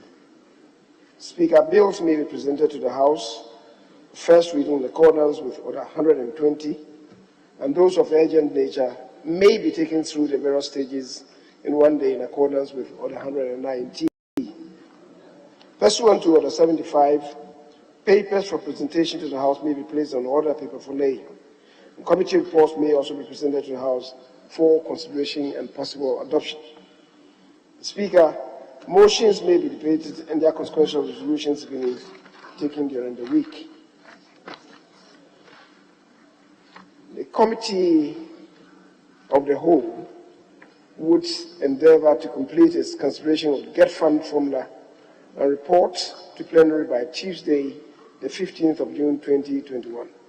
The committee of the whole is also expected to consider the formulae for disbursing the District Assembly's Common Fund and National Health Insurance Fund when they are presented to the House in due course. The Speaker, with regard to the exigencies of schedules of honorable members for Friday, the 18th of June 2021, the Business Committee proposes that business for Friday be light and be expedited for early adjournment of the House to enable honorable travel to their respective constituencies to attend to those equally important responsibilities. Mr. Speaker, as has been indicated, given what the House expected to do tomorrow, the House would not sit tomorrow, Friday, the 12th, sorry, the 11th of June 2021. Honorable Speaker, in accordance with Standing Order Sub 2 and subject to Standing Order 53, the committee submits to this Honorable House the order in which the business of the House shall be transacted during the ensuing week. Speaker, the draft is laid out on the statement before us, and I don't intend to laboriously journey through the document before us. And accordingly, I would want to implore the Hazard Department to deem the entirety of the document as having been read and capture same into the Hazard. The Speaker, I so submit.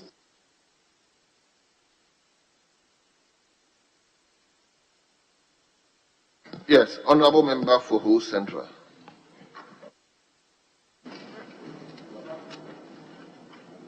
Mr. Speaker, about this issue of light business. Is it that we don't have work to do, or we are only, because I don't understand. If you recall, when we do not work fully these days, towards the end of the sitting, the meeting, piling work to do. Sometimes we stay here up to 10 p.m., midnight, spilling over into the following day. I think we should work now. I want to find out. We've been selecting these three funds, this Assembly's Common Fund, National Insurance Levy, the Get Fund. We've been listing them for discussion. Is it that the managers of these funds have not presented the reports, or we are not ready to work on them? Because I think these are very important things. If you look at the districts, the assemblies, they are not functioning because we have to approve the formula before monies can be released to the assemblies. Even our own projects, they are stuck because we've not worked on these things. So what exactly is happening? If the majority leader can explain why we have to hold on to this and do light business at the beginning of the meeting. Leader, I thought you take a number of them. Or yes, Mr. Speaker, but I must give you to the question asked. The Speaker, if my colleague listened to me, at the Business Committee, it was considered that on Friday we should not prolong sitting because members expressed the desire to travel to constituencies to engage in constituency business. That's number one. So this is in direct response to the request from members. And second,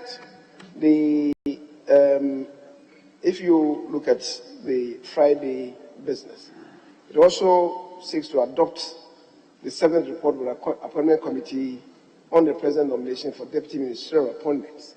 Speaker, it is expected that about 15 or so of the nominees will be involved. And the House would want to go through these one after the other. And if you remember, at the very outset, an occasion was set that the president would warn these members, assuming there's nothing untoward that's found on any of them, on Friday, in the evening of that same day. So, Mr. Speaker, it is the reason why I said I refer to the exigencies of the times in respect of Friday next week. Mr. Speaker, my colleague raises issues again on the District Assembly's Common Fund, the National Health Insurance Fund, and GET funds. Again, if it followed me, the statement before him, I don't know whether he has a copy, you will see that all these things have been listed for laying consideration and approval. I don't know what he's talking about. Please read the document before you, and you see that they are all covered. And indeed, Mr. Speaker, we intend to finish with them. I had even thought that by Thursday next week, we'll be able to finish with all these things. And I've been in communication with the Finance Minister to see where we are. Apart from all these things, we also need to conclude the agreement on the matter that he knows that he and I have been in collaboration talking about. So I'm surprised that the Honorable Podo, armed with all these facts, will come and try to pull a surprise on the House.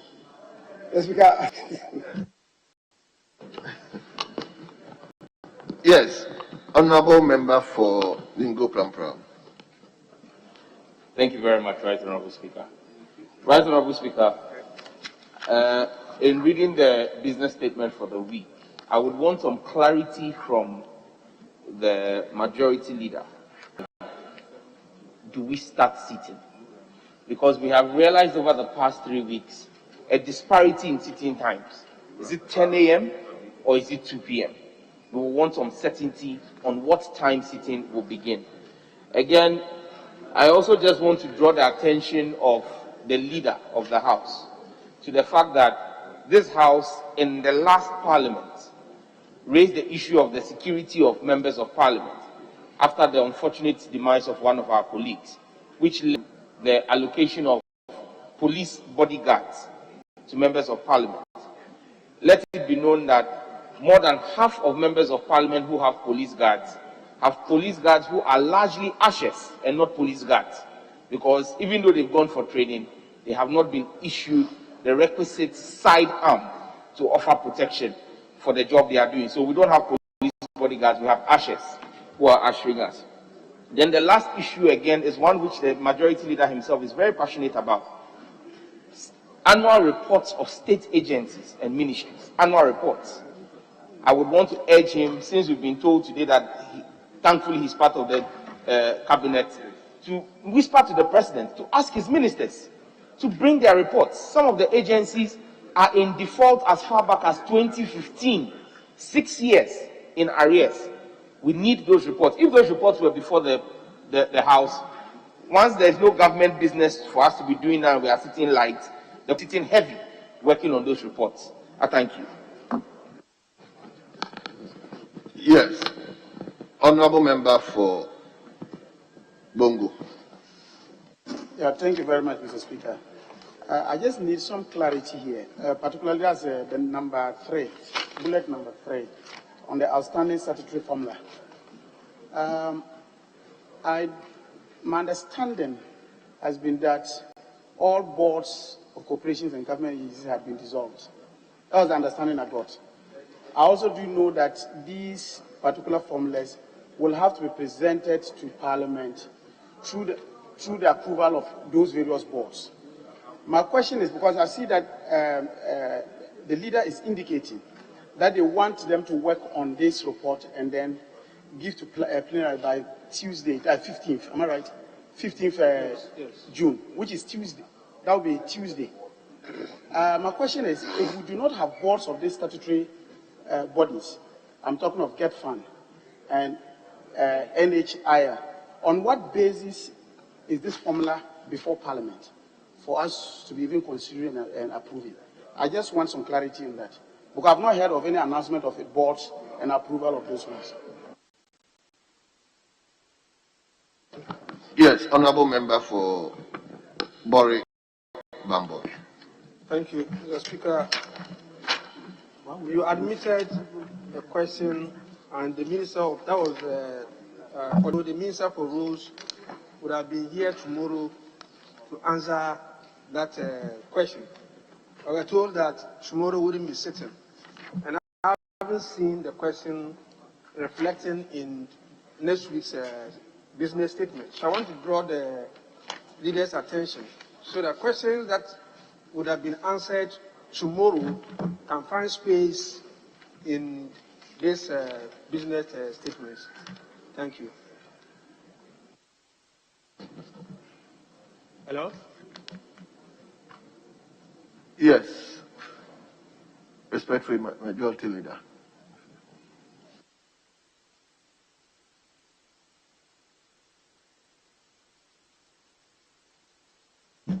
Mr. Speaker, the member for Boli's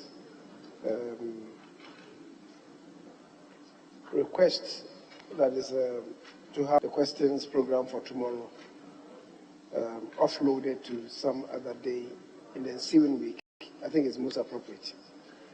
I guess it must have been an oversight. So we accordingly program it for a particular day in the course of the week. Speaker, the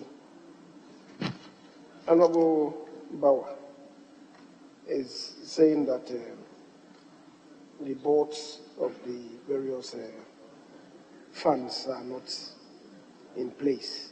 So he doesn't know how the proposed formula could be considered by those entities and be submitted to the House. I agree with him that those formulae are policy driven, and the policy will be outlined by those boards. You are right, but you're wrong in the sense that you state categorically that the boards are not in place. Speaker, I'm sure my colleague in that regard is a yesterday man. The boards are in place.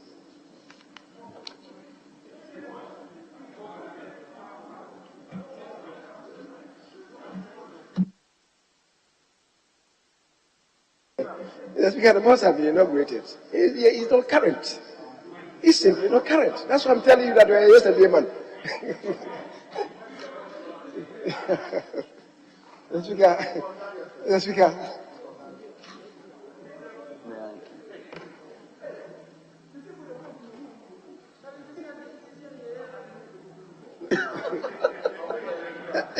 The Speaker, boards, the membership of boards are not announced in Parliament. They are not announced in Parliament. They are announced at the appropriate place. Okay. And they are inaugurated at the appropriate place. Tell the media. If you don't know, say you don't know. But don't make a categorical statement that the boards are not in place. They are in place. Yes, Speaker, my colleague is saying that I should tell him. He doesn't know I should tell him. He's asking a question.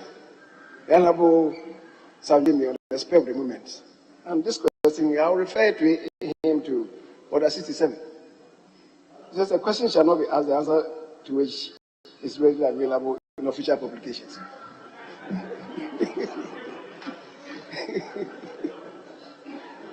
Mr. Speaker, the Honorable Sam George is asking questions about police guards, and I think it's very, very important. Except it says that we agreed in the last Parliament that members will provide security. I don't know of the previous Parliament as being the last Parliament of this Fourth Republic.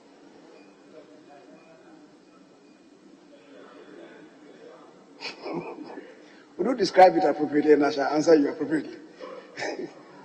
I think the Honorable Dr.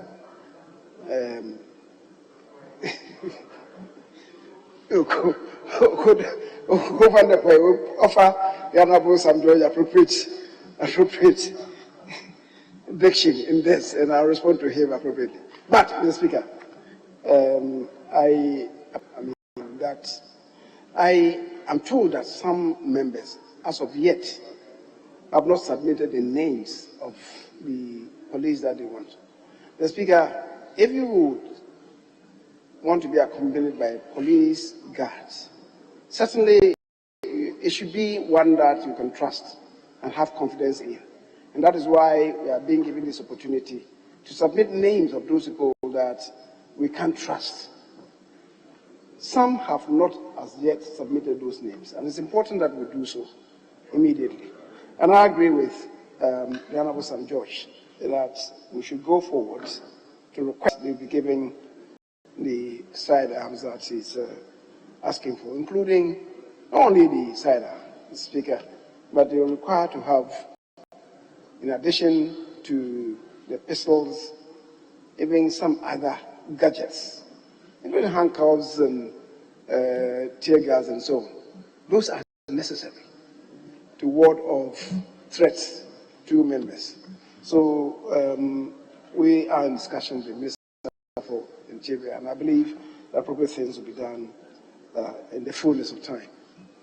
The Speaker is asking also for the submission of annual reports of the various MMDAs, and I think he's also right. If he's been following, so many of them are coming on stream increasingly these days, and we shall insist that they bring them, especially those of them that really ought to have come to this house earlier than the time is now. So we shall continue to insist that they bring them. Mr. Speaker, thank you.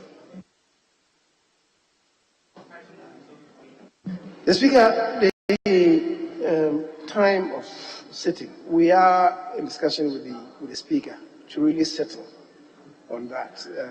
We indicated to ourselves that the first 3 days, Tuesday, Wednesday, and Thursdays, we would sit between, we have not firmed our thoughts, that is either 2 o'clock or 4 o'clock. We have not firmed up yet. We are still discussing. We want to believe that, given what our Muslim brothers would be doing on Fridays, perhaps on Fridays we will exempt and then come to sit early, say 10 o'clock, so that when we adjourn, they will be able to recline to their respective abodes to worship. So that is the indication that I can give you. I'm not able to conclude on that because we've not concluded as of yet.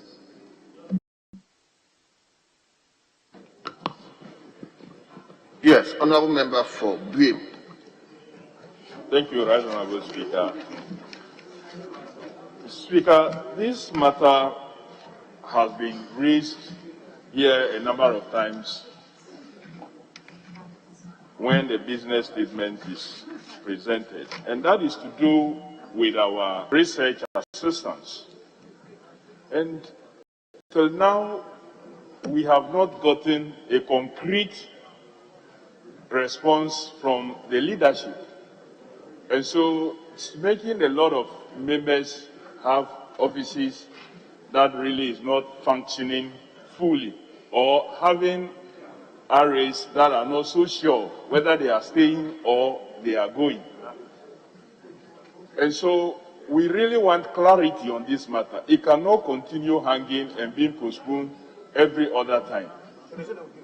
Whether members should go with what they have, that is a first degree, or leadership is still insisting on a second degree or a master's holder, because it's restricted a lot of members.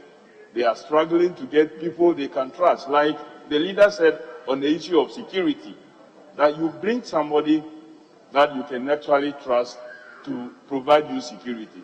The same way with the research assistant who perform many other responsibilities that are so close to us. You need somebody that you can trust. If the threshold is raised, what it means is that, or the qualification is raised, we are limited. And so you are forced to go and bring someone that you may not trust because you are not getting a trusted person with a second degree. And many other things will be happening. So we want leadership to really determine this matter so we can move on with it. And whilst considering the sitting time, I would recommend, I heard the leader say something, whether, since many of us travel to our constituencies and return sometimes on Mondays, if the Tuesday sitting is actually shifted to a later time, then it gives us more travel time for those who, so that they can come in, and then we will have a late sitting for Tuesday, but the other days can start early. Thank you very much, Mr. Speaker. Yes, gentleman at the corner. Yeah, thank you, Mr. Speaker. Mine has to do with the Job 600 Annex. For those of us who are there, we are not able to access the internet because the Wi-Fi system, I understand, is not working. No. The Wi-Fi system is not working. And for some of us, we have the laptops, but we are not able to use it. So I want to find out from the leader or the leader of the House whether we have any such plans to make sure that the annex is fixed with the necessary work. For the others, I don't know, but for the annex, that is what I know. Thank you very much, Mr. Speaker. Yes, Honorable Member for South Dai. Mr. Speaker, thank you. Mr. Speaker, I have observed that a lot of questions have been filed and admitted, but they are not featuring as heavily as I expected, considering that we don't have a lot of business these days. I was hoping that this would be the time for those questions to be taken. Then my second observation is that when statements are submitted and admitted by Speaker, they do not feature in the business statement. And the way the questions feature, so it puts members on alert. I want to suggest to leader that if we could, the number of statements that have been admitted for, say, a certain week, to put members on alert, because sometimes members are become unaware that the statement that they have submitted are admitted, and then they are called upon to read them, and you see they are caught unawares. So it's a suggestion that I want to make to leadership or members of the business committee to consider, to become a practice, so that when business statements are read, there's an indication the number of statements from members that will be taken the following week. Honorable Member, I think the ministers are answering questions. You remember on Tuesday, the Minister for Rules was here, answered about 11 questions. So I don't think it's wholly right that they are not answering questions. I don't know, anyway. Thank you, Honorable Speaker. Mr. Speaker, on the business statement for next week, there will be presentation of papers, and included in those presentations, papers for presentation, are budget performance reports. Mr. Speaker, since the beginning of this meeting, all the budget performance reports that are laid are not distributed. So I want to appeal to the leader of the House. Tomorrow they will be meeting at Cabinet. Those outstanding, How do you know? In fact, it's today. Today. But today, Thursday. I've just seen that he's a member of the cabinet, and I'm so happy. That's why I'm signaling to him. Mr. Speaker, when they meet at cabinet, he must tell the ministers to bring this performance budget report. And those that have been laid, Mr. Speaker, I don't want us to be litigating at the lane of papers. Order 75 is clear that there must be sufficient papers for distribution before the papers are laid. But it shouldn't be a custom that we lay papers, and even as a leader sitting here, I have not set even eyes on any of the papers that have been laid from the beginning of this meeting to date. And that shouldn't happen. I confronted the table office. Oh, we'll see to that. Mr. Speaker, that is not fair. This is the core function of Parliament, and that is oversight. So if papers are laid, members are not given copies to go and read, then somebody will lay hands on this one where so this thing was in this document and what the Parliament. We don't want us to be glossing over serious issues, and we should not be taken for granted. When papers are laid, at least copies must be distributed. If there are no copies to be distributed, then there's no need bringing those papers on the other paper or business statement.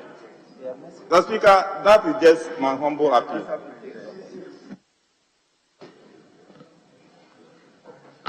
Yes, finally, let me give to Honorable Member for. Yes.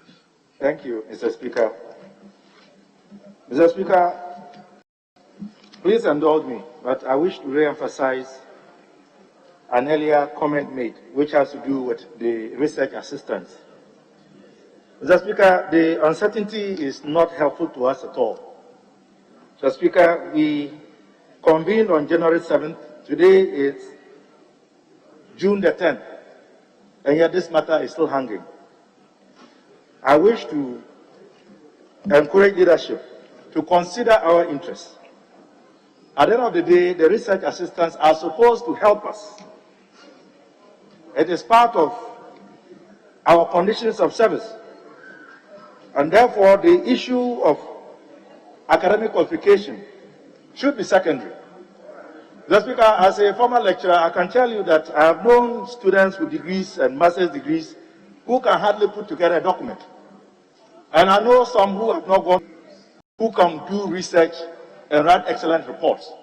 So I want to plead with leadership to consider our interests if they truly want us to benefit, so that we can resolve this issue as soon as possible. Thank you, Mr. Speaker. Yes, Honorable Majority Leader.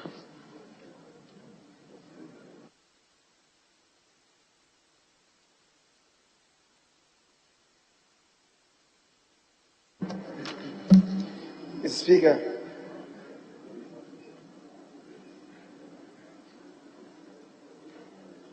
the Honorable Kofi Adams raises the issue about the research assistants. I think we've spoken to this matter on a couple of occasions. The final decision on this is really made by the boards. And because we have a new board, we have to revisit the matter with the boards.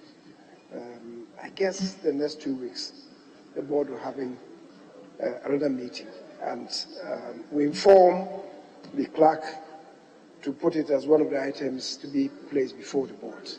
Because once the decision comes from the board, it can't be varied by leadership. So that is why we're still not conclusive on that. Speaker, but it relates to the fact that we need the research assistants to be in charge of other responsibilities. I guess when we finish, I'll have to see him in order for him to make further disclosures about those other responsibilities that he wants to submit his research assistants. Respectful leader, they signal that they can't hear you. You can't hear me. Yeah, we can't hear. It's not about the microphone. Is it better now? It's better now.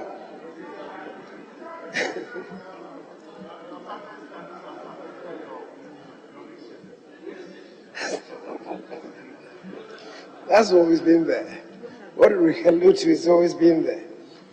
Mr. Speaker, I just in response to the issue raised by the Honorable Kofi Adams, I'm saying to him that the matter relating to the research assistance is a decision taken by the board. Not until the board has reconsideration to reverse the decision of the board, leadership cannot reverse it or amend it in any way. But I related to an aspect of his own inquisition when he said to us that we need to have them in place because the research assistants are required to submit to other responsibilities. And I'm telling him that when we leave here, be in consultation with them to have him provide further and better particulars about the further or other responsibilities that he wants the research assistants to submit themselves to. Mr. Speaker, I say that he's very hilarious in his seat, and I know he knows what I'm talking about. The Honorable Kofi Adams. Mr. Speaker, my colleague,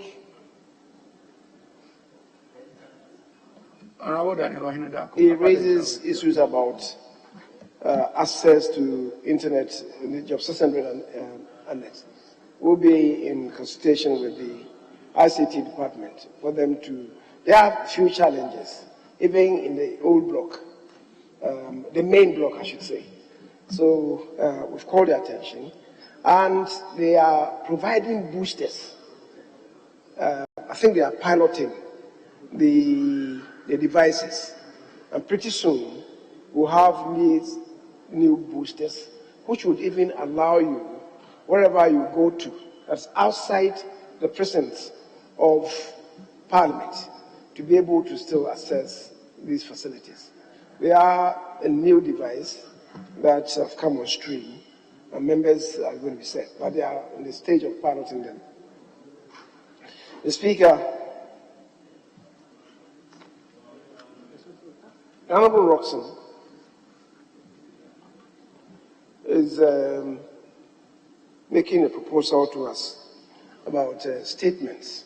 He wants the Business Committee to program statements so that members will know which statements will be delivered on which day, just as we do to questions. Unfortunately, the speakers have never availed statements to us. The more gracious ones will submit them to you when you have plenary pre-sitting meetings with them. I'm not too sure that we are seeing those ones these days. But I think it's a very useful suggestion that you make, that when statements are made, members who contribute are supposed to make informed contribution statements.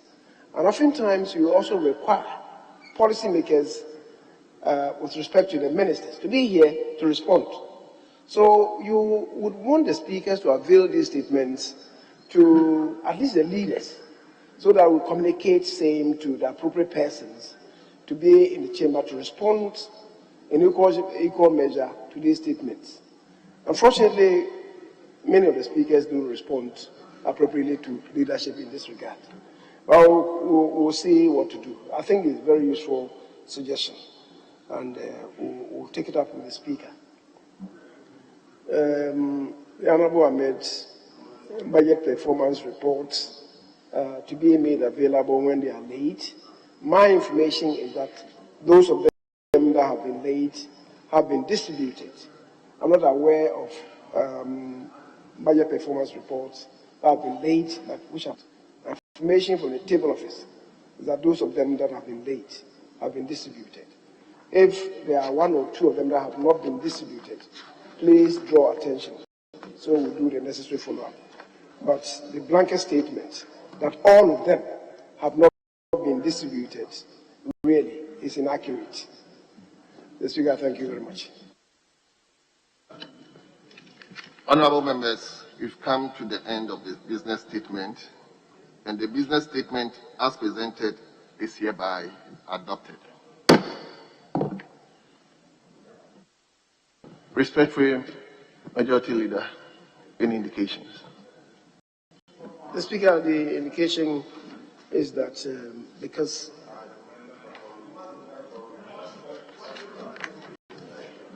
the Speaker, we've done public business, the ones slated, we've done them already. So I believe we can't take an adjournment now to enable the appointment committee to go and continue the transaction of their business, and also for the other members to be able to fan out to their various constituencies to do what is needful tomorrow. And in that regard, Speaker, I want to, it's even just about 5 minutes to 2. In fact, by my watch, it's just a minute to 2 o'clock. Motion. In which case, we may not even require a formal motion. But if I should move, I would want to move. But this House takes adjournment until Tuesday next week, the 15th of June 2021 at 10 o'clock in the phone. The Speaker, I assume. Yes, Honorable Minority Chief Whip.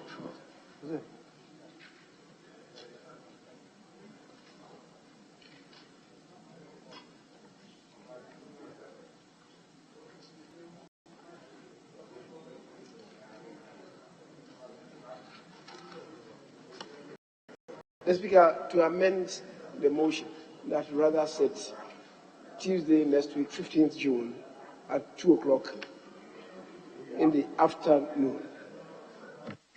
Well, Mr. Speaker, I second the motion, except to say that we may have to get the buy-in of Mr. Speaker for the 2 o'clock. Thank you very much. Honorable members, the motion has been moved and seconded. That are in favor of the motion, say aye. Those against the motion, say no. I didn't hear. Those in favor of the motion, say aye. Those say no. Honorable members, the ayes have it.